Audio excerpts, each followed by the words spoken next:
चलिए, तो अब हम लोग जितना चीज़ें हमने पढ़ा हुआ है अब उस पर हम लोग छोटे छोटे क्वेश्चंस करना स्टार्ट कर रहे हैं। ठीक है, तो पहले ही डालिएगा question based on Coulomb's law.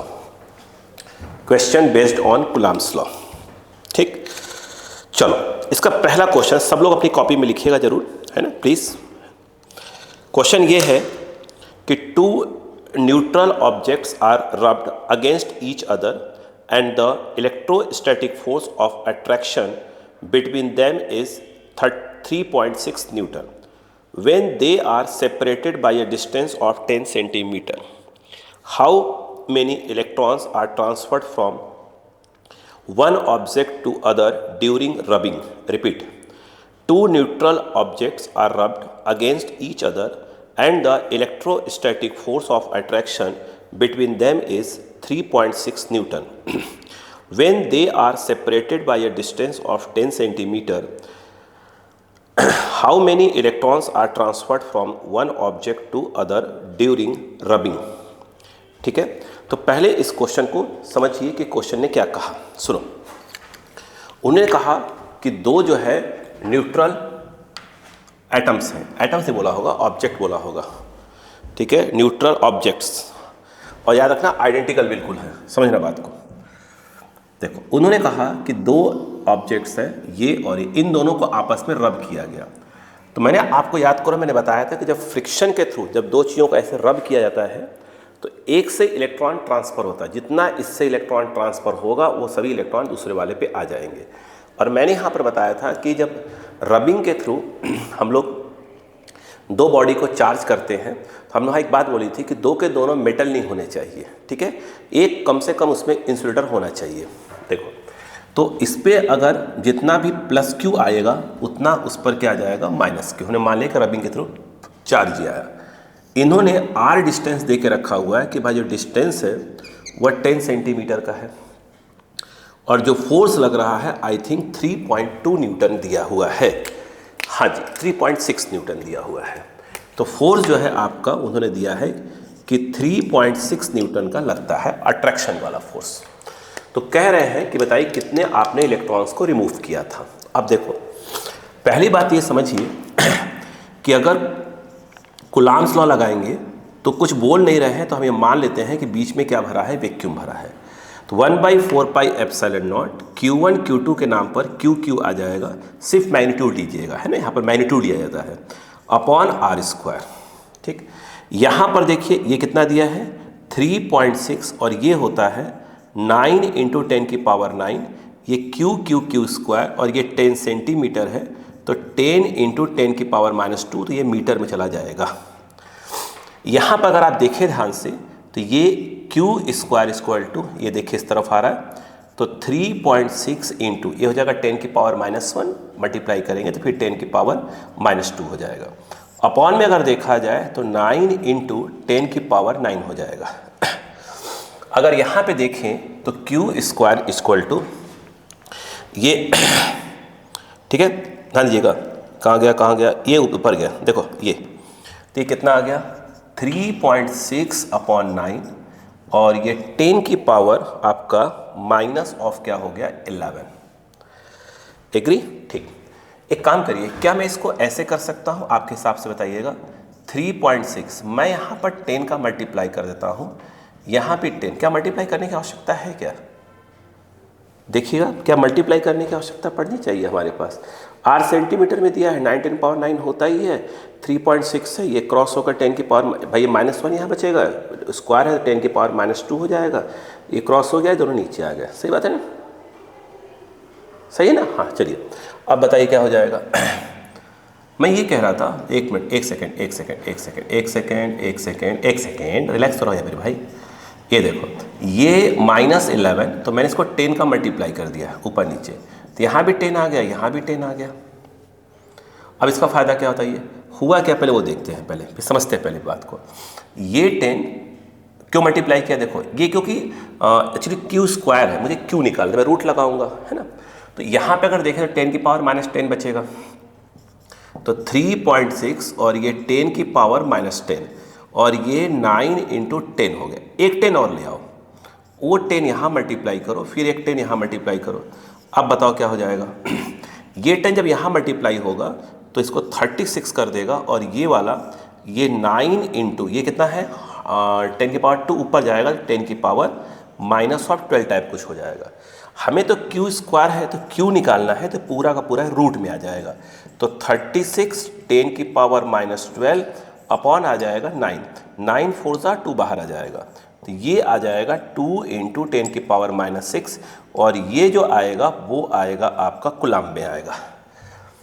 हमें क्यू नहीं निकालना था, उसने कहा कितने इलेक्ट्रॉन ट्रांसफर किए गए थे। तो principle of quantization of charge q equal to n ही होता है, तो हमको एन निकलवा रहे थे, तो वो हो जाएगा क्यू बाई ई। तो क्यू की जो वैल्यू है वो हो गई 2 इंटू 10 की पावर -6, एन जो होता है 1.6 10 की पावर -19 इलेक्ट्रॉन पे चार्ज। यहाँ पे देखा जाए तो एन इक्वल टू सॉल्व करिए तो इसे कर दीजिए 20/16 है ना, और एक सेकेंड ऐसे मत करिए फालतू वाला काम नहीं। ये 2/1.6 है, और ये देखिए ये ऊपर जाएगा, ये हो जाएगा 13, ठीक है ना, 13 हो जाएगा ना, देखिए ना 13 हो जाएगा। तो n इक्वल टू बताइए क्या हो गया। इसको आप क्या ले सकते हैं 20/16, और इसको 10 की पावर, एक मिनट क्या कर रहा हूँ भाई, क्या कर रहा हूँ फालतू वाले काम क्यों कर रहा है भाई। 10 का मल्टीप्लाई कर लो ताकि डेसिमल हट जाए, है ना। तो ये हो जाएगा 20/16 10 का मल्टीप्लाई। इसको ऐसे कैसे है, टच मत करो इसको। अब बताओ 4 4 जा 4 5 जा, सही है। तो n इक्वल टू 4 1 जा 4 2 जा 4 5 जा, यानी 1.25 10 की पावर 13 जो है आपके इलेक्ट्रॉन्स क्या किए गए थे, रिमूव किए थे। आंसर मैच करते रहिएगा, मैं चेक करता रहूँगा ताकि कैलकुलेशन मिस्टेक में कोई दिक्कत ना आए। बिल्कुल बेस से स्टार्ट किया है। 1 मिनट, कहाँ गए भाई, हाँ सही है आंसर, बिल्कुल आंसर मैच करते रहेंगे ताकि क्या आंसर में दिक्कत ना हो। चलो एक क्लियर हो गया पहला क्वेश्चन, ठीक है। बिल्कुल बेस से मैंने क्वेश्चन से स्टार्ट किया है, ठीक। अब देखिए अगर हम बात करते हैं क्वेश्चन नंबर 2, अगर हम बात करते हैं यहाँ पर क्वेश्चन नंबर 2 की बात करेंगे, ध्यान दीजिएगा प्लीज़, कॉपी में लिखते रहिए क्वेश्चन वगैरह को। यहाँ पर पूरा कॉन्सेप्ट क्लियर हो जाएगा, चिंता बिल्कुल मत करिएगा। लिखो 2 equally charged identical metal sphere, identically जो सब यूज़ किया है वहाँ पर अंडरलाइन कर लीजिएगा, ठीक है, underline. 2 equally charged identical metal sphere A and B repel each other with a force 20 Newton. Another identical uncharged sphere C is touched to B and then placed at the midpoint between A and B. What is the net electric force on C? Okay, clear है। C identical है, touch किया है B से और mid point पर रख दिया है। अब इस क्वेश्चन को पहले आप समझिए एक कह क्या रहे हैं। देखो उनका कहना ये है कि A और B, यह A है और यह B है, ये एक दूसरे को अट्रैक्ट रिपल कर रहे हैं। रिपल कर रहे हैं इसका मतलब ये है आइडेंटिकल बिल्कुल बोला है, तो ये +Q और ये +Q। रिपल करे तो प्लस प्लस लेना पड़ेगा, तो प्लस माइनस माइनस लेना पड़ेगा। रिपल बोला है ना उसने। ये किसी डिस्टेंस r पे रखे हैं, तो कह रहे हैं कि इन पे जो रिपल्सिव फोर्स लगता है वो हमारा 20 न्यूटन का लग रहा है।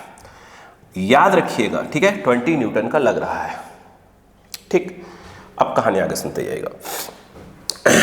यहां पर F इक्वल टू क्या होता है formula, K Q1 Q2 by R²। इस F को उसने दे के रखा है, कितना दिया था न्यूटन, 20 दिया था कि 30 दिया था, 20 न्यूटन। बिल्कुल रिलैक्स रहिए, बीच बीच में मैं कंसेप्ट बोलता रहूँगा, आप चिंता मत करिए उसकी। ये 20 न्यूटन और ये K Q²/R², ये आ गया फर्स्ट। अब उनका क्या कहना है वो सुनिएगा। अब उनका कहना है कि एक तीसरा है जिसका नाम C रख दिया है, वो बिल्कुल इनकी तरह आइडेंटिकल है बट वो अनचार्ज्ड है। उसको क्या कर दिया, B से टच किया। पहली बात तो ध्यान रखना, ये है, ये B है और ये C है, इस पर चार्ज Q है और इस पर चार्ज 0 है, अनचार्ज्ड है ना। अब आइडेंटिकल है तो ठीक है, तो क्या किया, टच किया तो चार्ज रिडिस्ट्रीब्यूट होगा, फिर सेपरेट कर दिया। जब आइडेंटिकल हुए तो क्या करते हैं पहले, तो आइडेंटिकल में सबसे पहले देखिए Q नेट, तो Q + 0 that is your Q। Identical है, जब सेपरेट करेंगे तो हाफ हाफ चार्ज क्या हो जाएगा, डिवाइड हो जाएगा। यानी कहने का मतलब ये है कि ये B है, ये C है, हाफ हाफ चार्ज डिवाइड हो गया। इसका मतलब ये है कि प्लस Q/2 यहाँ हो जाएगा, प्लस Q/2 यहाँ हो जाएगा। बिल्कुल रिलैक्स रहना, बिल्कुल रिलैक्स रहना, पूरा कंसेप्ट सिखाया जाएगा, बिल्कुल रिलैक्स बेटा, कोई बच्चा घबराएगा नहीं, है ना। फिर उनका कहना ये है कि A है, ये B तो ये रहा, और जो C है उसको टच करने के बाद बिल्कुल मिड में रख दिया इन दोनों के, ठीक। यानी इस पर भी चार्ज तो प्लस Q ही है, इस पर आ चुका है प्लस Q/2, और B पर अब हो चुका है प्लस Q/2 हो चुका है। एग्री है, ठीक। कह रहे हैं अच्छा मिड में रखा है तो स्वाभाविक सी बात है कि ये भी R/2 होगा और ये वाला भी R/2 होगा। अब वो कह रहे हैं कि जो C पे जो फोर्स है वो कितना होगा। अब बताओ, अच्छा ये क्या करेगा, इसको रिपल करेगा, तो हम बोलते हैं force on C by A, force on C by A, ये भी इसको रिपल करेगा, तो force on C by B।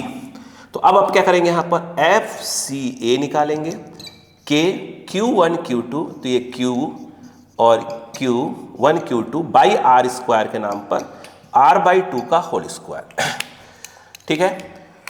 यहां से क्या बन जाएगा वो देखिए, ये आ जाएगा K Q², ये 2 है, 2 का स्क्वायर हो जाएगा 4, 4 ऊपर जाएगा 2 बचेगा, यहाँ 2 और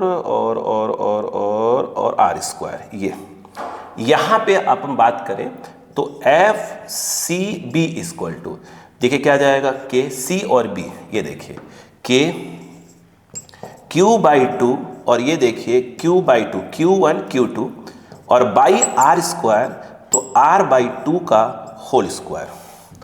यहां पे अगर देखें तो FCB इक्वल टू K, अब बताओ क्या आएगा, 2 का स्क्वायर 4, 2 2 4 कट जाएगा, यानी कहने का मतलब आ रहा है K Q² by R²।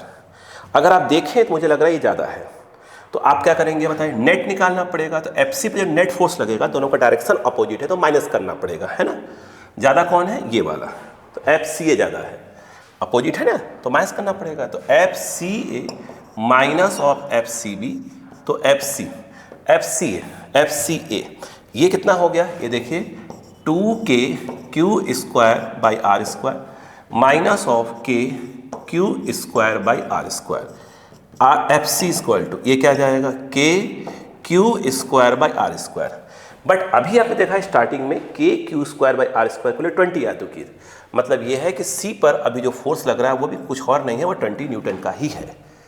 Okay okay okay, please copy, please copy. अब हम बात करते हैं नेक्स्ट क्वेश्चन की। अच्छा, इसके पहले कि मैं नेक्स्ट क्वेश्चन बोलूं, यहां पर एक और बात बोल दूं। मैंने कहा था ना कि बीच बीच में मैं कंसेप्ट बोलता रहूंगा, ठीक है, जो भी आपको मुझे लग रहा हो कि हाँ बच्चों को डाउट आ रहा है, चलो मिटा दूं। ओके, यहां पर छोटा सा कंसेप्ट हो सकता है बच्चों के माइंड में आया हो या डाउट आया हो, मैं कुछ भी कहूंगा उससे ना। अब देखो, जैसे एक बच्चा कह रहा है कि सर मैंने एक बुक पढ़ा तो सर ऐसा लिखा था कि Q1 इक्वल टू, उसने बोला कि वो 1 कूलम्ब है, और एक बोला सर जो Q2 है जो सेकेंड चार्ज बॉडी है उस पर उन्होंने बोला कि ये जो है आपका 1000 कूलम्ब चार्ज है, ठीक, तो डिस्टेंस R रखा है, यस, तो चलो प्लस प्लस मान लेते दोनों को, कोई दिक्कत नहीं है। तो अब ये इसको रिपल करेगा तो ऐसे लिखेंगे फोर्स ऑन 1/2, तो 1 पे लग रहा है 2, वो भी उसको रिपल करेगा, तो इसको बोलेंगे फोर्स ऑन 2/1 बोलेंगे। तो एक बच्चा ये बोलता है कि सर एक बात बताइएगा, क्या ये F12 और F21 एक दूसरे के बराबर होंगे, तो यस, आंसर एक दूसरे के बराबर ही है। ये मत सोचिएगा कि ये कम है ये उस पर कम फोर्स लगाएगा, ये ज़्यादा लगाएगा, बिल्कुल नहीं, दोनों इक्वल लगाते हैं। एक बात क्लियर है क्या, तो ये कंफ्यूज मत होइएगा। अब उन्होंने बोला कि भाई F12 अपॉन F21 क्या होगा, तो आप बोलेंगे 1:1 बोलेंगे, 1:1, ठीक। एक बात सुनते जाइएगा। फिर इसी पर एक बच्चा बुक पढ़ रहा था तो उसने कहा ठीक है सर, चलो आपकी बात मान लेते हैं। अब देखो अगला क्वेश्चन उसका बोले सर ये Q1 है और ये Q2 है, ठीक है, तो आप कह रहे हैं कि सर ये रिपल करेगा तो F12। अब बताइए क्या ये जो इस पे फोर्स लगा रहा होगा क्या वो डायरेक्शन हो सकता है, नहीं। याद रखना फोर्स हमेशा क्या होंगे, इक्वल तो होंगे, बट डायरेक्शन वाइज हमेशा क्या होंगे, अपोजिट होंगे, ठीक है।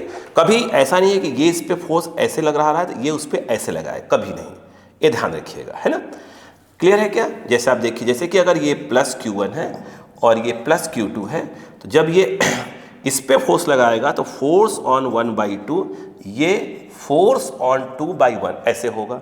अगर ये माइनस में है, ये भी माइनस में है, तो यहाँ पर देखिए जब इसको फोर्स लगा रहा होगा तो फोर्स ऑन 1/2 ये देखिए इधर चला जाएगा, ये उल्टा नहीं हो सकता, फोर्स ऑन 2/1 हो जाएगा। ठीक उसी प्रकार से अगर एक क्या है आपका प्लस है, दूसरा आपका माइनस है, तो ये इसको क्या कर रहा होगा, इसको अट्रैक्ट कर रहा होगा, तो फोर्स ऑन 2, तो ये ऐसे होगा तो इसका अपोजिट ये हो जाएगा, तो ये जो है आपका फोर्स ऑन 2/1 हो जाएगा। एक बात बोलो, क्लियर है क्या? फिर एक और माइंड में आया, क्लियर है? फिर ये आया कि सर एक बात बताइए, अगर ये Q1 और Q2 है तो आपने कहा कि ठीक है F12 और F21 इक्वल होगा। सर एक बात बताइएगा, मतलब Q1 दोनों पे फोर्स लग रहा होगा, ठीक। फिर बच्चा बोलता है सर अगर मैं इसको सिस्टम मान लूँ, क्या मान लूँ? सिस्टम।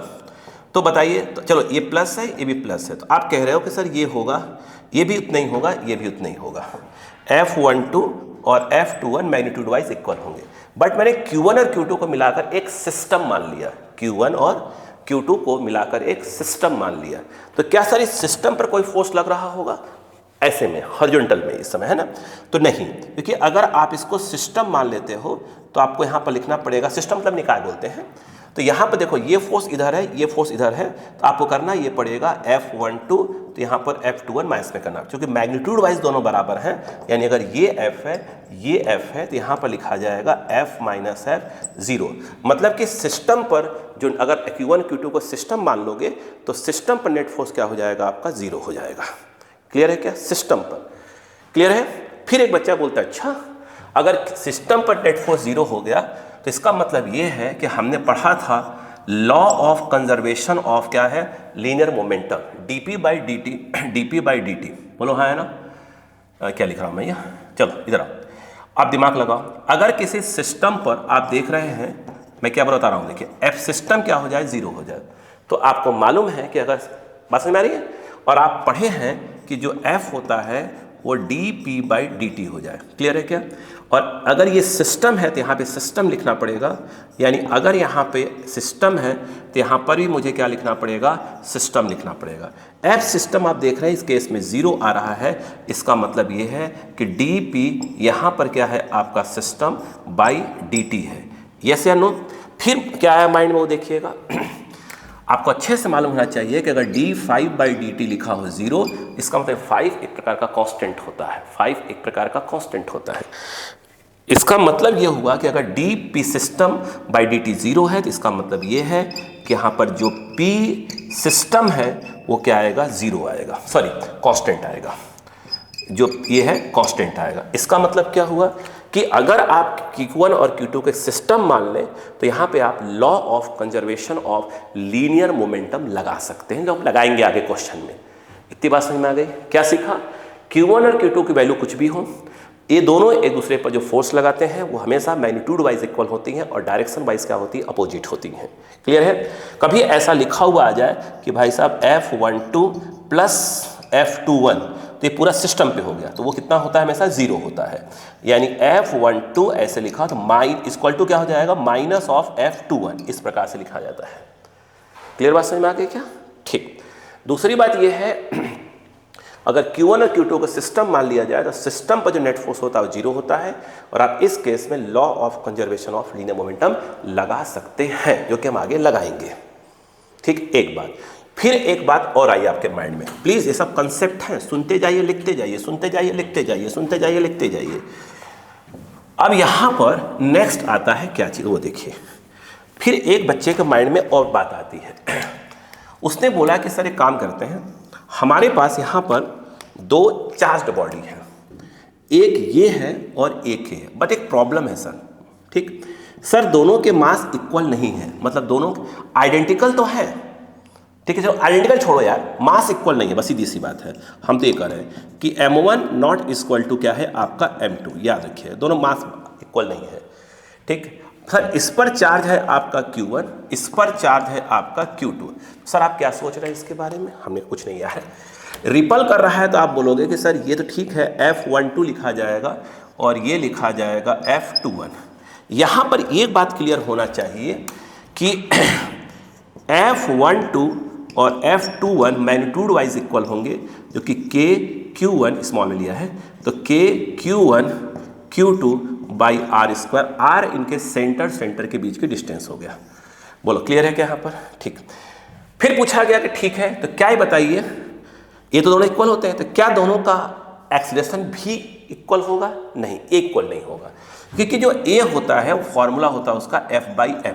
तो अगर हम बात करें A1, मतलब हम इसके अगर एक्सेशन की बात करें कितना होगा, इस पर जो फोर्स लग रहा है वो लग रहा है F12 और उसका मास m1, क्योंकि मास दोनों के अलग अलग, भले भाई ये सेम है। रुको एक मिनट के लिए मैं बताऊँ, A2 क्या होगा बताओ? अच्छा, F21 जो इसके ऊपर फोर्स लग रहा है अपॉन इसका मास। बोलोगे कि नहीं बोलोगे बताओ? अच्छा, वेरी गुड। मुझे बताओ कि अगर मैंने इसको डिवाइड कर दिया A1 बाई A2, जब डिवाइड करोगे क्योंकि F12 और F21 मैग्नीट्यूड वाइज इक्वल है, ये पहुंच जाएगा ऊपर, तो M2 बाई M1। अगर इस केस में अगर उसने बोल दिया कि if M1 equal to M2, तो आप जब इक्वल हैं, अगर दोनों इक्वल हैं तो कट के 1 आ जाएगा। उस केस में आप देख रहे हैं कि A1 बाई A2 1 के बराबर आ जाएगा, तो A1 इक्वल टू A2। हाँ, इस केस में दोनों का जो एक्सेलरेशन है वो क्या आएगा? सेम आएगा। लेकिन फोर्स तो सेम हमेशा रहेगा, भले मास इक्वल हो चाहे ना हो, है ना। अगर हम बात करते हैं कि अगर बोलता है कि भाई जो M2 है वो ग्रेटर देन M1 है, मतलब M2 का मास ज़्यादा है M1 की रेस्पेक्ट में, तो भाई साहब उस केस में क्या होता? A1 by A2 greater than 1। क्यों? क्योंकि M2 बाई M1 क्या है भाई? M2 ग्रेटर देन M1 है। तो आप इजीली यहाँ पर लिख सकते थे कि M2 by M1 greater than 1, यानी M2 by M1 greater than 1, इसका मतलब A1 by A2 greater than 1 आ जाएगा। इसको चेंज कर देंगे ना, ग्रेटर देन 1 लिख सकते हैं।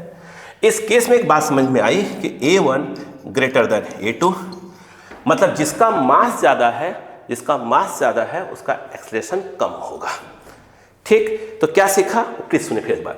अगर Q1 और Q2 है, मास M1 और M2 है, ठीक है, तो दोनों पे फोर्स की वैल्यू क्या होगी? मैग्नीट्यूड वाइज क्या होगी? सेम होगी, डायरेक्शन वाइज अपोजिट होगी। पहला पॉइंट।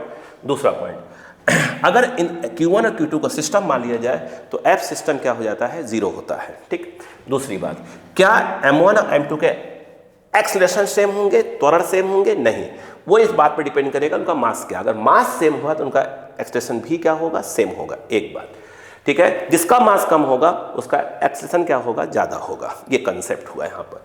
बोलिए क्लियर हुई बात यहाँ पर? ठीक है, क्लियर है क्या? चलिए, क्लियर हो गया? ओके, हटाऊं? ठीक है। अभी धीरे धीरे तो अब यहाँ पर एक छोटा सा हमने आपको कंसेप्ट बता दिया कि हाँ, अगर ऐसा कुछ आएगा तो आपके माइंड में ये वाली बात आ जानी चाहिए थी। अब तो आगे बढ़े। हम फिर कह रहे हैं कि बीच में कंसेप्ट बताता रहूँगा, क्वेश्चन कंसेप्ट पूरा मस्त क्लियर हो जाएगा आपके माइंड में। ठीक है, बट जो भी कंसेप्ट बताया जा रहा है उसे नोट करते रहिए, सिर्फ सुनते मत रहिए। ठीक है, चलो आगे बात करें। यस, अब देखिए क्वेश्चन आया, यहाँ भी कंसेप्ट बताऊंगा। फिर सुनो, correct 2 point charges Q1 and Q2 repel each other. Repel शब्द को अंडरलाइन कर लीजिएगा। 2 point charges Q1 and Q2 repel each other with force F when kept certain distance apart in air में रखा गया है। If now both the charges are kept in water at the same separation, how much charge Q1 and Q2 will exert on each other? How much force each of them will experience? How much force water will exert on each charge? Relative permittivity of water 80 दिया है। एक बार इस question को फिर से लिखिए। Question लिखिएगा 2 point charges, सब क्वेश्चन बच्चे लिखो दोबारा। 2 point charges Q1 and Q2, 2 point charges 2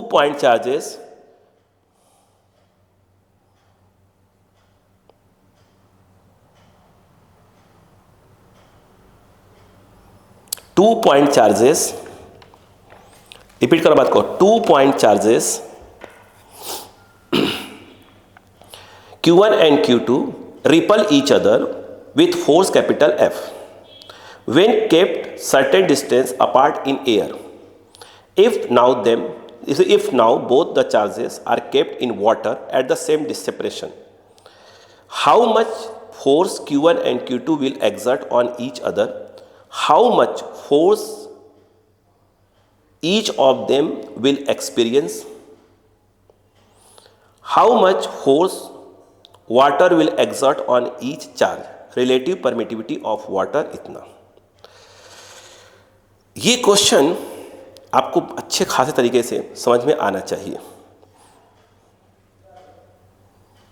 ठीक है।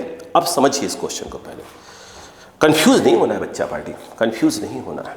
देखो सुनो ध्यान से, वो ये कह रहे हैं कि एक चार्ज Q1 है और एक चार्ज Q2 है, बीच में एयर भरा है। एयर मतलब समझ लीजिए यहाँ पर वैक्यूम ही होता है, ठीक है। वैक्यूम और एयर अलग अलग चीज़ होती है, बट जब एयर बोले समझ जाया करो वैक्यूम ही है ना, टॉपिक समझ जाया करो, है ना।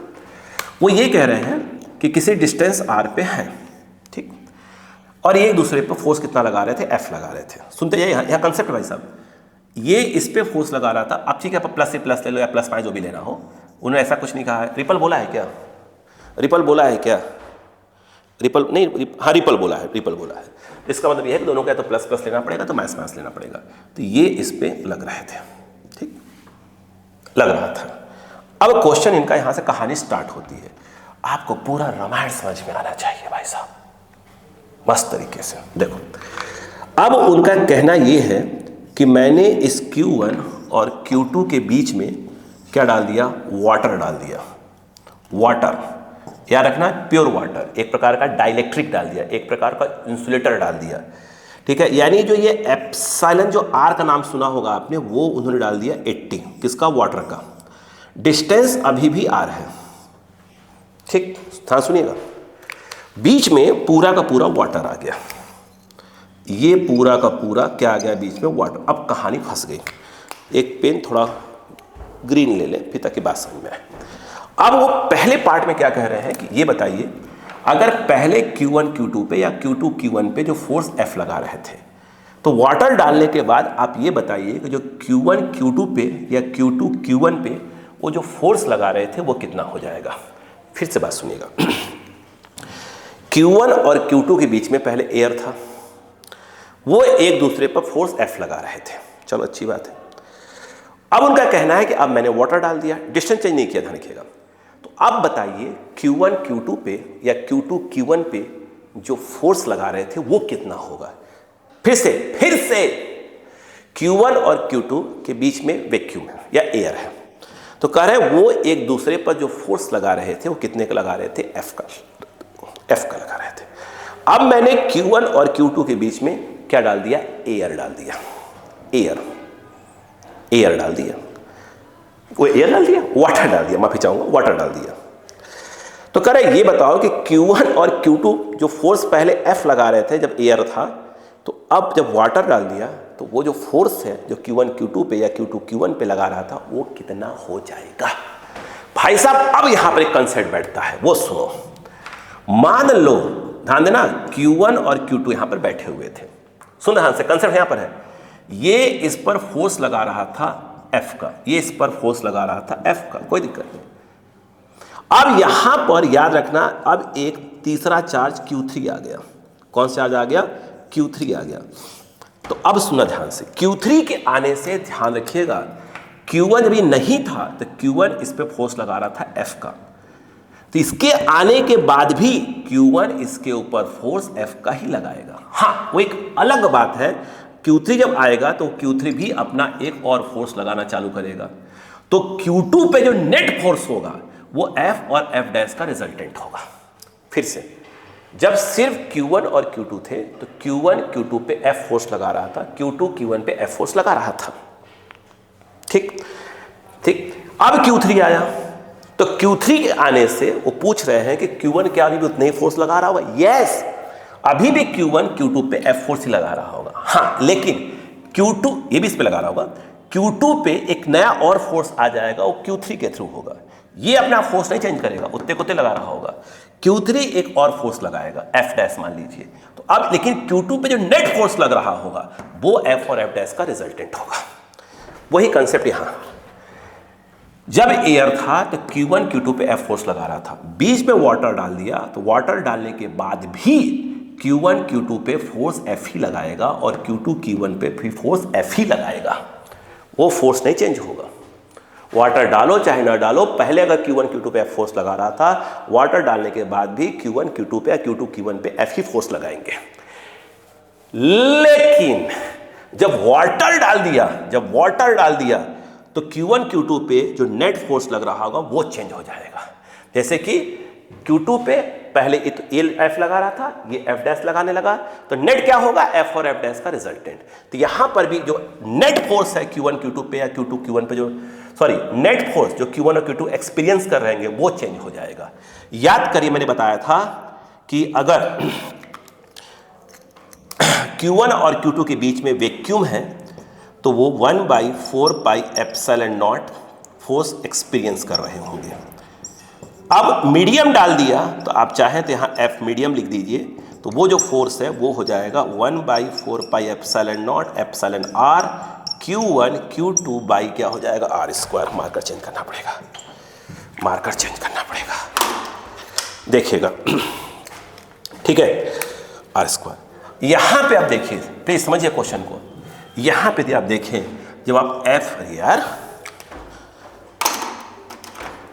यहां पर जब आप करेंगे, यहां पे F medium upon F vacuum, जिसको मैंने F ही बोल के रखा है, जब इन दोनों को डिवाइड करेंगे, इसको इससे डिवाइड करेंगे, तो ये आ जाएगा 1/एप्सिलॉन R। लिखा है मैंने थ्योरी में, F मीडियम, F ट्रांसफर हो जाएगा F/एप्सिलॉन R। मतलब जब वाटर डाल दिया तो Q1 और Q2 पे जो नेट फोर्स एक्सपीरियंस कर रहे होंगे वो ये हो जाएगा, ठीक है, ये हो जाएगा। चाहो तो इसको आप क्या नाम दे दो, F डैश हो, जो कर सकते हो।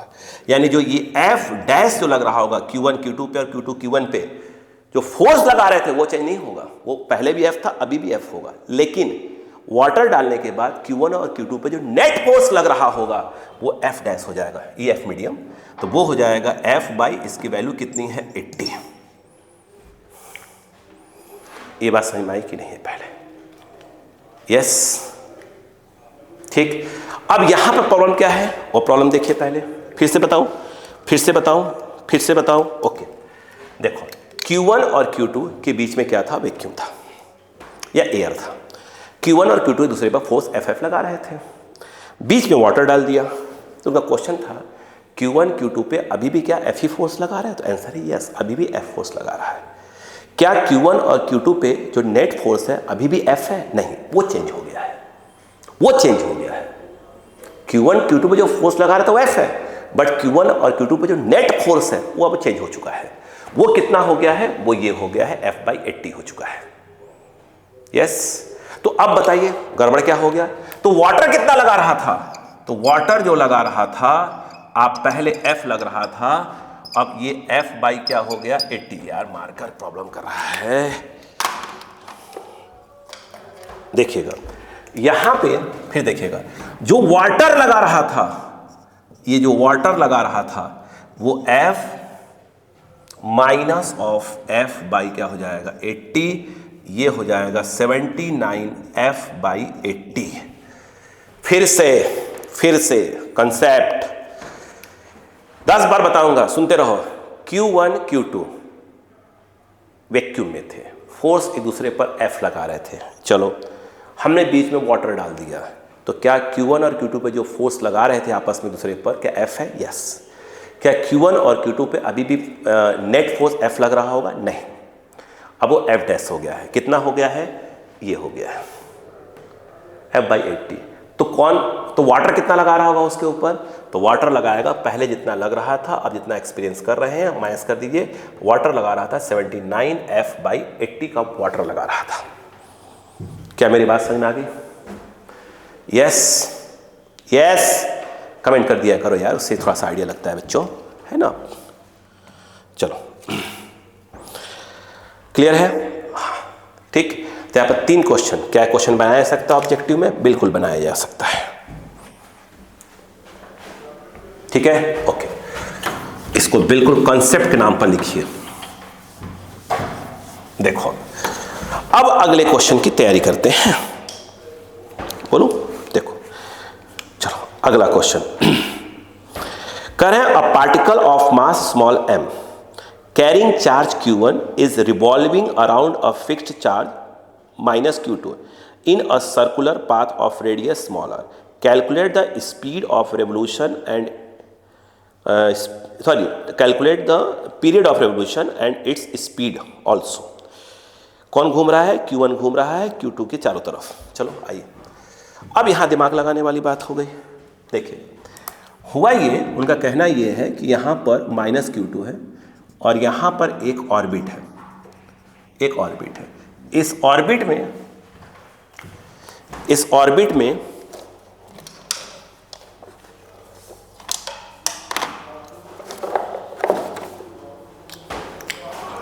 एक मिनट बच्चों, थोड़ा सा मार्कर में इंक डलवा लूँ तो.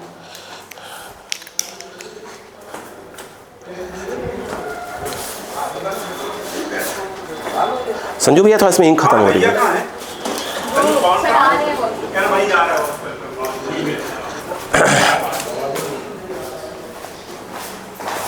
एक मिनट बस, थोड़ा सा इंक मार्कर में खत्म हो गया था. ओके चलो, अब देखिए तो यहां पर यह हुआ कि यहां पर प्लस q1 और इसका मास दिया है, रिवॉल्व कर रहा था, तो ये इसको अट्रैक्ट कर रहा होगा. यस, तो जो अट्रैक्ट कर रहा होगा वो फोर्स होगा कि q1 q2 से मैग्नीट्यूड लेंगे बाई आर स्क्वायर. बट ये सेंटर क्यों लग रहा होगा? यहाँ आएगा सेंटर को, सेंटर तो ये सेंट्रीपिटल फोर्स की तरह काम कर रहा होगा, तो ये हो जाएगा mv square by R centripetal force. m ये इसका मास. यहाँ पे देखिए r से r कट गया, तो यहाँ पे अगर आप देखें तो v square square to k, वही 1/4 पाई एप्सिलॉन नॉट रख देंगे, तो यहाँ पे आएगा k q1 q2 बाई एक r कट गया है, एक r बचा है, m नीचे आ गया, तो ये mr.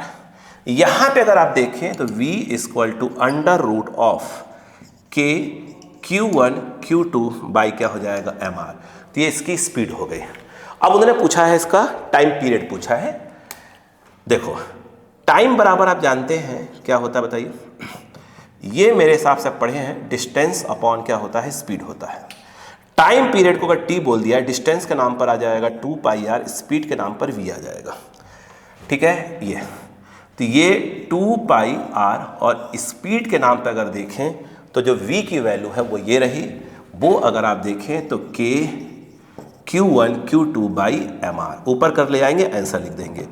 ये 2 पाई r ये पलट जाएगा mr upon k q1 q2, इस प्रकार लिखिए. बहुत करेंगे आप, इस r को अंदर ले आएंगे तो r स्क्वायर हो जाएगा, एक r पहले से तो r क्यूब हो जाएगा, तो 2 पाई m r क्यूब. बहुत करेंगे तो आप इस k की वैल्यू डाल देंगे 1/4 pi epsilon not q1 q2. तो ये फॉर्मेट हो सकता है, आंसर में कुछ ऐसा पूछ ले, ये 4 पाई ऊपर चला जाएगा तो 4 pi epsilon not m r q upon ये आ जाएगा q1 q2, ऐसा लिख सकते हैं. क्लियर है क्या? बहुत करेंगे आप, इस 4 को बाहर लाएंगे 2 आ जाएगा, वो कर सकते हैं. पाई चाहे अंदर लाए तो पाई क्यू बन जाएगा, पाई स्क्वायर, पाई पहले से ही पाई क्यू, वो डिपेंड करेगा आंसर के फॉर्मेट पे. तो ये आ गया. बोलो क्लियर हुआ? Next question. ठीक है, नेक्स्ट क्वेश्चन बेटा लिखें लिखें लिखें लिखें लिखें लिखें लिखें लिखें. बोलो.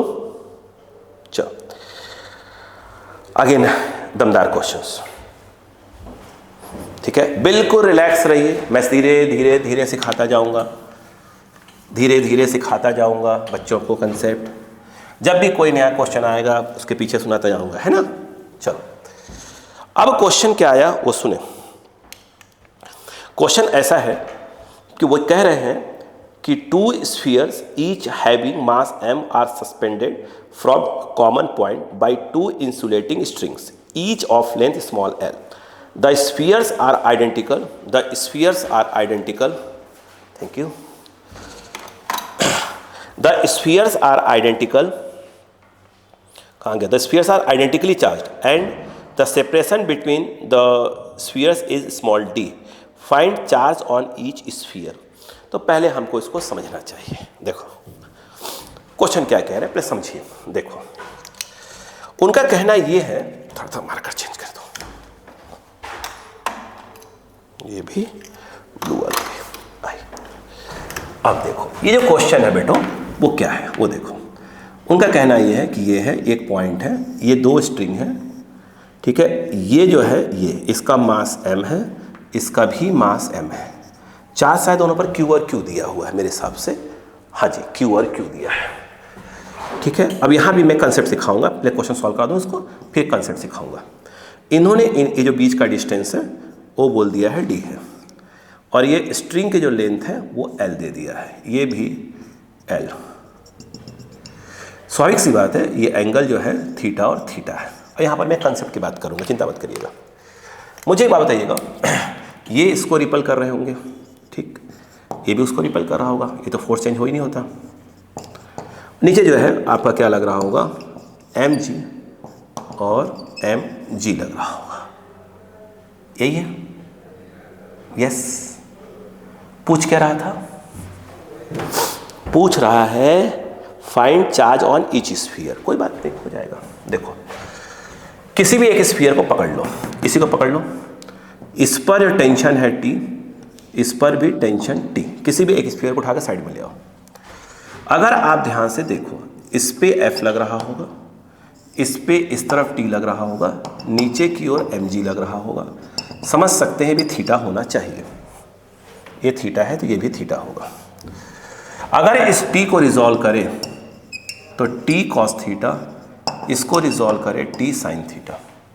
आप नोटिस करें यहां पर T sin थीटा F के बराबर होगा, T cos थीटा mg के बराबर। अगर डिवाइड कर दे tan theta F by mg हो जाएगा। यहां पे जो F आएगा, बताइए F क्या आएगा। जो F है इसके अकॉर्डिंग बात करें तो ये आएगा k मतलब वही 1/4 pi epsilon naught k q1 q2 by R square, R के नाम पर d आएगा, q1 q2 by R square के नाम पर d आएगा। यहां पे ध्यान दें तो f इक्वल टू ये है mg tan थीटा, f को रिप्लेस करिए ऊपर से k q square by d square mg tan theta. Question में थीटा वगैरह नहीं दिया था, यानी आपको आंसर एल और आर, एल के टर्म्स में देना है, डी के टर्म्स में देना है। अगर ध्यान दें तो इस ट्रायंगल में अगर आप आ जाते हैं, ये देखिएगा, ये जो है आपका एल है, ये आपका थीटा है, और ये आपका d/2 है, ठीक है ना। ठीक, इसकी अगर बात करें तो ये हो जाएगा L square minus D square by 4, और रख दीजिएगा। यहां पर देखें k चाहो तो 1/4 पाई एप्सिलॉन नॉट रख सकते, कोई दिक्कत वाली बात नहीं है। तो पहले q स्क्वायर क्या आ जाएगा, D square mg tan theta by k, चाहो तो आप रूट लगा दो, तो q, क्योंकि आपको q निकालना है। यहां पर q इक्वल टू बोलो क्या आएगा, चाहे तो d बाहर कर दो, ठीक है, d बाहर कर दो, d बाहर कर दो, अंदर रखोगे, अभी अंदर रखो, बात कर देंगे इसको। What is tan theta, tan theta this by this, तो यहाँ पे tan थीटा के नाम पे आ जाएगा d/2 upon under root of L square minus D square by 4 का रूट। बाकी सॉल्व कर लो, इसका जो सेट हो जाए आ जाएगा। देखो यहां पर q इक्वल टू k, देखते जाओ, ठीक है। देखो d और d cube mg by k, 4l square minus D square, 4 root के बाहर आएगा, 2 से 2 काट देगा उसको, d तो हो चुका है। तो यहाँ पर अंडर रूट में आ जाएगा l स्क्वायर और ये 4l स्क्वायर और माइनस ऑफ डी स्क्वायर, ये q की वैल्यू आ जाएगी। देख लीजिए, कहीं पर कोई प्रॉब्लम हो तो अपन बात कर सकते हैं। हाँ ठीक है, बोले क्लियर है क्या? क्या यही फॉर्मेट दिया है आंसर का? आंसर का यही फॉर्मेट दिया है कि फॉर्मेट चेंज कर रहे हैं? वो format format format format format format format, हाँ जी यही फॉर्मेट दिया है, यही फॉर्मेट दिया है, चिंता मत करिएगा, फॉर्मेट यही दिया है। बोलिए क्लियर हुआ? ठीक है, अब यहां पर एक कंसेप्ट आना चाहिए था, वो देखिए क्या कंसेप्ट है। ठीक है, तो क्वेश्चन तो क्लियर हो गया। अब यहां पर कंसेप्ट की बात कर लीजिए। कंसेप्ट क्या कहता है वो सुनो। देखो यहां पर एक क्वेश्चन आता है, आएगा आगे कहीं ना कहीं तो मिलता ही मिलता है। उनका कहना यह है कि दो चार्ज है, मगर प्रॉब्लम यह है, उन्होंने कहा कि दोनों के मास सेम नहीं है, एक का m1 दूसरे का m2। हाँ, चार्ज एक पर q1 दूसरे पर q2। ठीक, ये एंगल बना रहा था θ1, ये एंगल बना रहा था θ2। ठीक, अब यहां से इसको एनालिसिस करने के बारे में उन्होंने बोला। आइए करते हैं। स्ट्रिंग की लेंथ L है, इसकी लेंथ भी L है, और जो सेपरेशन है वो अभी भी d की बात हो रही है। अब हम इसको समझते हैं क्या कह रहा है। अगर मैं इसको A बोल दूं, इसको B बोल दूं, तो मैं 1 by 1 बात करूंगा। अब मैं पहले A की बात करता हूं। A पर अगर आप ध्यान दें, ये देखिए A है, तो प्लस प्लस चार्ज है, तो प्लस प्लस को रिपेल कर रहा होगा, तो ये फोर्स। तो आपको मालूम है कि जो ये फोर्स है, इलेक्ट्रिक फोर्स, वो Q1 Q2, चाहे Q1 कुछ भी हो, Q2 कुछ भी हो, Q1 जितना Q2 पे लगाए, Q2 उतना Q1 पे लगाएगा। इसलिए मैं यहाँ पर F1 F2 की बात नहीं करूँगा, तो ये F लग रहा होगा। यहाँ पर नीचे की ओर अगर देखा जाए तो M1G लग रहा होगा, और रस्सी में टेंशन T1 होगा, रस्सी अलग अलग है, इस वाले में T1, इस वाले में T2 मान लेंगे। आप यहाँ पे अगर आप ध्यान दें तो ये जो एंगल है ये आपका θ1 है, ये जो है T1 cos θ1, और ये वाला T1 sin θ1 हो जाएगा। अगर यहाँ पर ध्यान से देखें तो T1 sin θ1 वो F के बराबर होगा, और T1 cos θ1 वो आपका M1G के बराबर होगा। डिवाइड मार दीजिए, डिवाइड करेंगे तो ये आपका tan θ1 वो आ जाएगा F अपॉन M1G के बराबर। इसमें कोई दिक्कत नहीं है, वेरी गुड। अगर मैं B को ध्यान से देखूं, इस वाले को, तो इस वाले में क्या होगा, आप देख रहे हैं कि नीचे की ओर M2G लग रहा होगा, इस तरफ फोर्स तो F ही लग रहा होगा, ये भी उसको उतने से रिपल कर रहा होगा, और यहाँ पर जो टेंशन है वो T2 हो गया। नोटिस करिए, ये एंगल अगर θ2 है तो ये वाला भी एंगल θ2 हो जाएगा। ठीक है, यहाँ पर कहानी कुछ इस प्रकार की बनती है कि भाई साहब ये जो है आपका T2 cos θ2, और ये जो है आपका T2 sin θ2 हो जाएगा। यहाँ पर जो T2 sin θ2 है वो F के बराबर होगा, और T2 cos θ2 वो M2G के बराबर होगा। ठीक है ना। यहाँ पर आप देखें कट गया, तो यहाँ पर आ गया tan θ2 बराबर आ गया F बाई M2G। ये सेकेंड इक्वेशन है, ये फर्स्ट इक्वेशन था आपका ये वाला। अगर मैं फर्स्ट अपॉन सेकेंड कर दूं, इक्वेशन फर्स्ट अपॉन सेकेंड कर दूं, तो ये मेरा आ जाएगा tan θ1 अपॉन tan θ2, ये इससे डिवाइड F से F कट जाएगा, ये M2 पर चला जाएगा, तो ये आ जाएगा M2 बाई M1। एग्री? ठीक है। अब यहां पर केस फंसा। अगर केस ऐसा आया कि भाई साहब M1 और M2 क्या है, मास वाइज भी सेम है, उस केस में क्या होता, tan θ1 इक्वल टू tan θ2 आएगा, mm सेम हो जाएंगे M1 M2। उस केस में θ1 equal to θ2 that is your theta. यानी यदि अगर मास सेम है, Q1 Q2 सेम होना जरूरी है, अगर मास सेम है तभी ये थीटा एंगल क्या आएगा, सेम आएगा। ठीक, अगर ऐसा हो जाए कि इफ अगर उसने बोला कि M2 is greater than M1, यानी M2 का मास ज़्यादा है, तो आप देख रहे हैं ये M2 by M1 greater than 1 हो जाएगा, नीचे लाएंगे ना।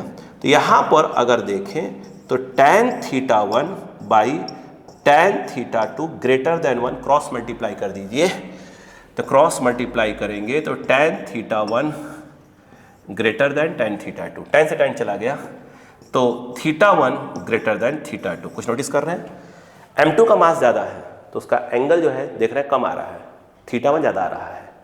और ये होना भी चाहिए था। कभी आप जिम गए हो तो अगर डंबल ऐसे उठाया हो, जिसका मास ज़्यादा होगा वो कम उठेगा, जिसका मास कम होगा वो ज़्यादा उठ जाएगा। तो मास ज़्यादा वाले का एंगल कम होगा, कम वाले मास का एंगल ज़्यादा होगा, ये ध्यान रखिएगा। क्लियर हुआ यहाँ पर? यहाँ पर एक कंसेप्ट है भाई साहब, ये ये यहाँ पर एक कंसेप्ट है, ठीक है, क्लियर हुआ? Yes yes yes yes yes yes yes yes yes yes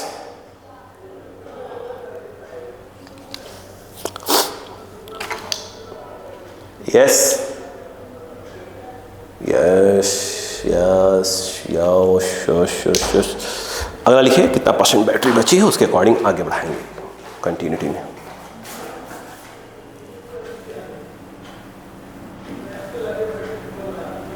एक मिनट बेटा, दिख नहीं रहा है,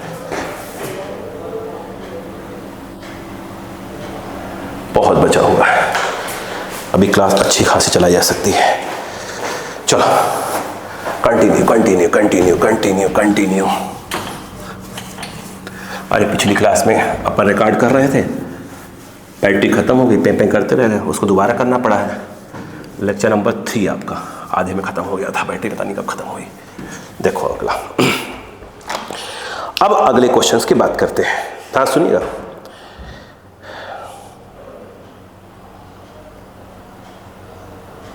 बोलो, देखो कह रहे हैं find the force between uniformly charged rod of length capital L and charge capital Q and a point charge plus Q placed at distance d from the centre of the rod at its axial position. अब इसके question को समझिए कि question कह क्या रहा है, वो देखिएगा।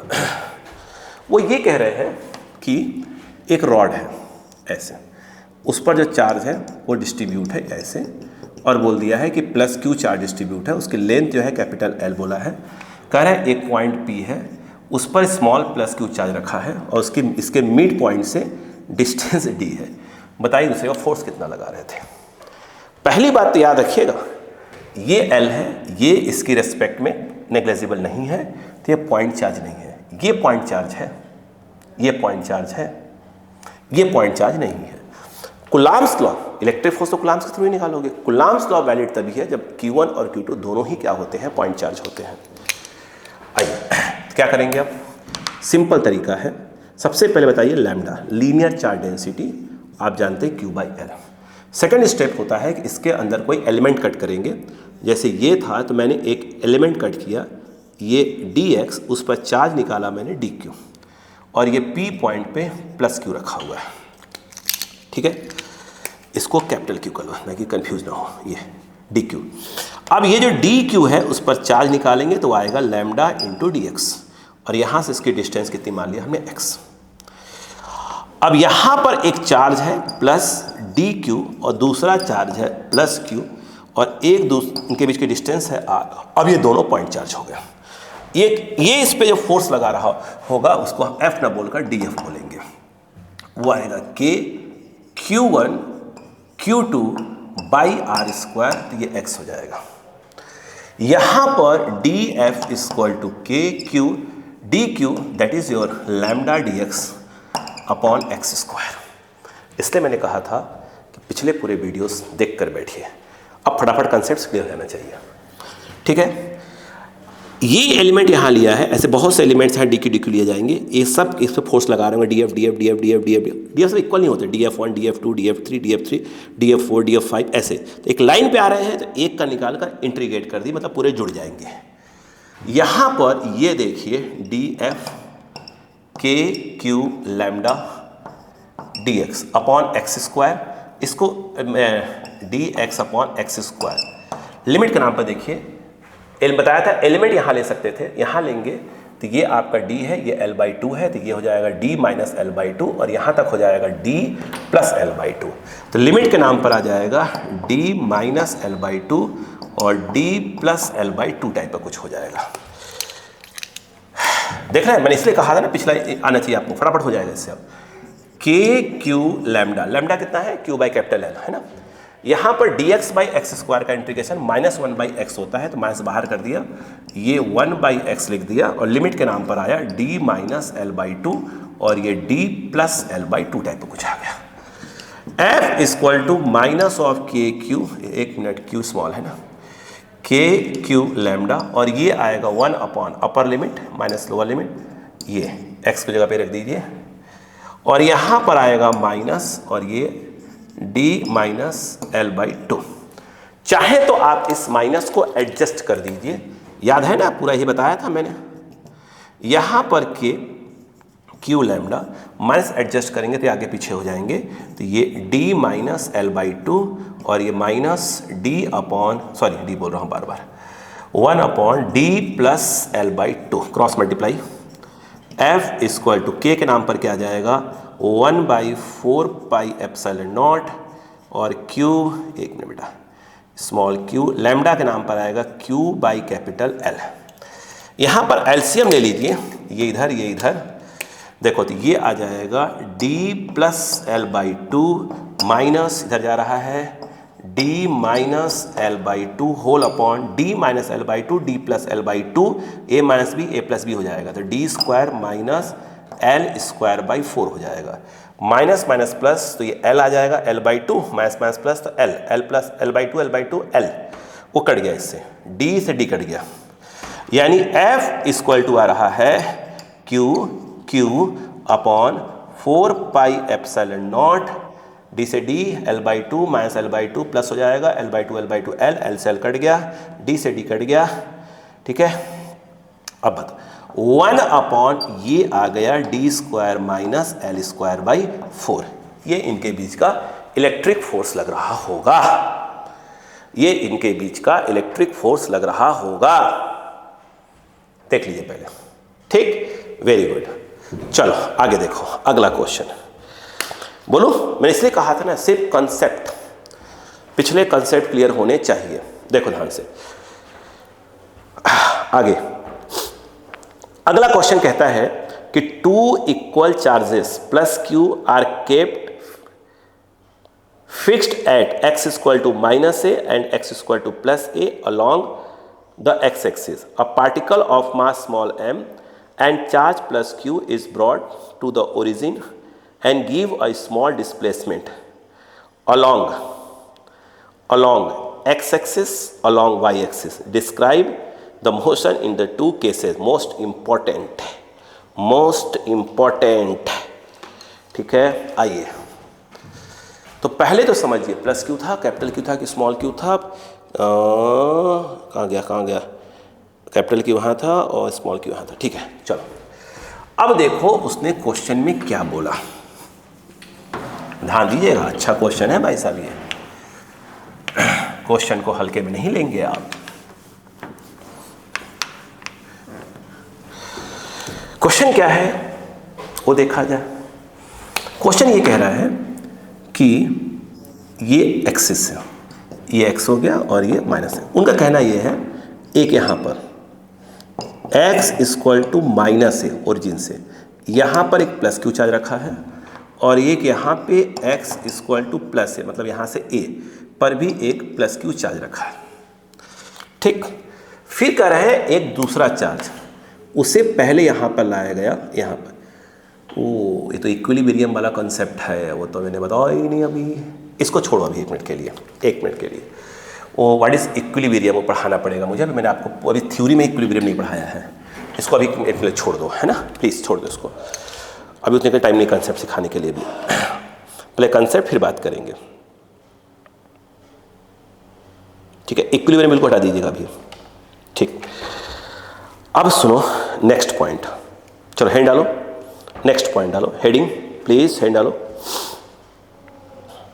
बोलो, देखो, electric field due to continuous charge distribution, electric field due to continuous charge distribution, जितना कभी थ्योरी पढ़ाया उस पर बात कर रहे हैं अभी, अपन इक्विलिब्रियम नहीं पढ़ाया ना ये, लिखो electric field due to continuous charge distribution, ठीक है। स्टार्ट करें, चलो। इन्होंने 3 दिया, जैसे 3 में से मैं 2 बता चुका हूं, ठीक है। तो अब मैं बात करता हूं, मैं कुछ और भी चीज़ों के बारे में बात करूंगा। इन्होंने पहले क्या बोला, क्वेश्चन में बोला है कि भाई साहब एक ऐसे रिंग टाइप की है, उस पर चार्ज डिस्ट्रीब्यूट है, तो मैंने आपको याद होगा इसके एक्सिस पे बता दिया था, आपको आया था ना फॉर्मूला। इसके बाद इस प्रकार से है, अब यहाँ पे कंसेप्ट सीखने की कोशिश करिएगा। अब कह रहा है कि सेंटर पर इंटेंसिटी ऑफ इलेक्ट्रिक फील्ड क्या होगी, इसका रेडियस r है, आपको याद होगा कि चार्ज्ड रिंग के सेंटर पर इंटेंसिटी ऑफ इलेक्ट्रिक फील्ड 0 होती है। फॉर्मूला था KQX upon R² plus X² whole power 3/2 करके था ना। हाँ देखो, मगर हम और न लगा के डायरेक्ट कंसेप्ट लगाते हैं यहाँ पर। अगर मैंने यहाँ पर एक DQ लिया तो स्वाभाविक सी बात है प्लस DQ होगा, उसके थ्रू यहाँ पर इलेक्ट्रिक फील्ड ऐसी आएगी, इसका अपोजिट यहाँ बैठेगा, यहाँ पर एक DQ, इसके थ्रू यहाँ पर इलेक्ट्रिक फील्ड ऐसे आएगी, दोनों इक्वली आएंगे, बट डायरेक्शन अपोजिट है तो कैंसिल कर देंगे। ठीक उसी प्रकार से एक यहाँ पे आएगा DQ, उसके थ्रू इलेक्ट्रिक फील्ड ऐसे आएगी, इंटेंसिटी ऑफ इलेक्ट्रिक फील्ड, उसका अपोजिट यहाँ बैठा हुआ है, इसके थ्रू यहाँ पर ऐसे आएगी, ये भी कैंसिल कर देंगे। तो सेंटर पूरा कैंसिल होते चले जाएंगे, तो सेंटर पर इंटेंसिटी ऑफ इलेक्ट्रिक फील्ड क्या आ जाएगी, 0 आ जाएगी। एक तो ये हो गया डायरेक्ट इसी कंसेप्ट से। अब आप देखिए नेक्स्ट, वो कह रहे हैं कि एक चार्ज सेमी सर्कल है, ये ऐसे है, यहाँ पे कोई चार्ज नहीं है, वो कह रहे हैं कि यहाँ पर ऐसे रखा हुआ है, ठीक है भैया। ये कह रहे हैं कि इस पॉइंट O पे आप इंटेंसिटी ऑफ इलेक्ट्रिक फील्ड बताओ। कोई बात नहीं, बताते हैं। चलो कैसे करेंगे वो देखिएगा। यहाँ पर करने का बड़ा सिंपल तरीका है, देखिए बोलो सिंपल तरीका। ये देख रहे हैं सिमेट्रिक है, आधा इधर आधा उधर, तो ऐसे केस में क्या होगा, एक यहाँ पर आपको ऐसे करके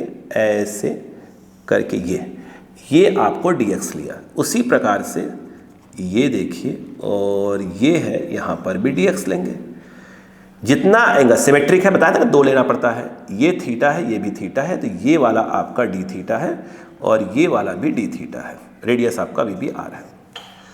अब क्या करेंगे, 2 क्यों लें, क्योंकि चेक करने के लिए कहीं कोई कंपोनेंट्स कैंसिल तो नहीं हो रहे हैं।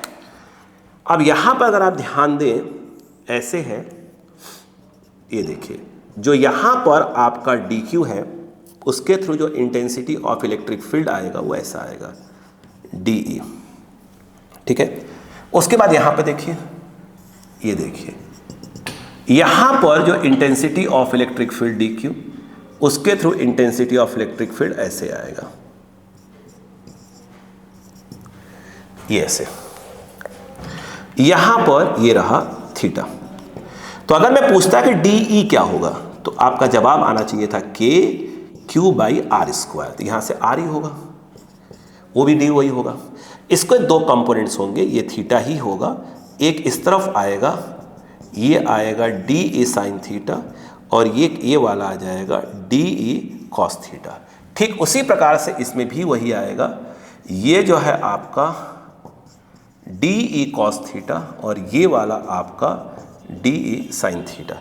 नोटिस करिए DE साइन थीटा इस तरफ आ रहा है, वो वाला इस तरफ आ रहा है, कैंसिल कर देंगे, but DE cos theta bar bar add होगा, ठीक। तो यहाँ पर आप लिखिए DE ने DE कॉस, तो एक बार लिखकर इंटीग्रेट कर देंगे तो ये आ जाएगा आपका आंसर। एक मिनट इससे मिटाया जाए। तो यहाँ पर आपका DE नेट, भाई राइटिंग से प्लीज़ कंप्रोमाइज़ कर लीजिएगा भाई साहब, वो अच्छी नहीं है मेरी राइटिंग, मुझे मालूम है, ये उस पर कोई कमेंट मत कर दीजिएगा, दिल पे चोट लग जाती है। आइए यहाँ पर DE नेट वो जो है E net, DE what is D, KQ/R², DQ by क्या हो जाएगा R², और ये हो गया कॉस थीटा, ठीक है। अब कहानी पकड़ते रहिएगा। यहाँ पर जो लैम्डा था, जो भी रहा, DQ आएगा लैम्डा इंटू DX, इसकी DX लेंथ थी, मगर आप ध्यान से देखें तो ये ऐसे था, ये देखिए ये DX है और एंगल के नाम पर ये D थीटा है और ये R है, एंगल ये रहा, आर्क के नाम पर ये रहा, रेडियस के नाम पर ये रहा। तो dx को आप पहली बात तो r d थीटा इजिली लिख सकते हैं, तो आपका जो ये dq आया लैम्डा और dx के नाम पर r d थीटा हो जाएगा। आप चाहें तो रिप्लेस कर सकते हैं इसको। यहाँ पर जो E नेट आएगा वो क्या आएगा, के वही 1/4πε0 वाला के है, तो उसको बाहर कर सकते हैं चाहे तो, R² भी बाहर हो जाएगा, ठीक है, कांस्टेंट है ना। D क्यू, वो हो जाएगा लैम्डा आर डी थीटा, और ये आएगा कॉस थीटा, और नीचे तो आर स्क्वायर बाहर कर दिया ना पहले। यहाँ पर ई नेट इक्वल टू के लैम्डा, आर से आर कट गया, बाई आर। यहाँ पर आप इसको लिख सकते हो cos theta D theta. Notice करिए, लिमिट की बात करते हैं। देखो ये इसके इधर है पाई बाई टू, इधर भी पाई बाई टू, बट ऐसे है तो इधर का माइनस, इधर का प्लस, तो लिमिट के नाम पर आ जाएगा माइनस पाई बाई टू से प्लस पाई बाई टू। ठीक है, ई नेट के लैम्डा बाई आर, कॉस का इंटीग्रेशन होता है साइन थीटा, ये ब्रैकेट है, ये minus of pi by two से plus of pi by two. यहां पर ई नेट के नाम पर आ गया के लैम्डा बाई आर, यहां पर लिख दीजिए sign pi by two minus of ये माइनस पाई बाई टू। भाई साहब अब कोई ये ना सोचे कि ये CBSE बोर्ड में आएगा कि नहीं आएगा, बिल्कुल आएगा भाई साहब, यही सोच कर ये नहीं आएगा ये नहीं आएगा, सब आ गया। कंसेप्ट पर काम करो भाई साहब। Sine pi by two 1, sine में माइनस लगाए हम माइनस पाई बाई टू, पहले वो माइनस बाहर आकर इसको प्लस करेगा, फिर साइन पाई बाई टू 1 हो जाएगा, तो कट गया, 1 + 1 मतलब 2 हो जाएगा। तो यहाँ पर E net equal to 2k lambda by r. बहुत करेंगे आप क्या क्या लिख सकते हैं वो देखिए, लैम्डा क्वेश्चन में दिया था, ये तो आप लिख सकते हैं। ये देखिए 2k के नाम पर क्या आएगा 1/4 पाई एप्सिलॉन नॉट और लैम्डा बाई आर। बहुत करेंगे, 2 से काट देंगे, E net 1/2 pi epsilon naught lambda by r, E net equal to ये आ गया। क्लियर है। अब देखिए आधे में प्लस आधे में माइनस, मेंस का क्वेश्चन है, इसको लिखिए, फिर इसको नेक्स्ट लेक्चर में बात करते हैं। इसको नेक्स्ट लेक्चर में बहुत है भाई साहब, कहीं छोड़ के जाइए मत क्लास को, फिर नेक्स्ट में।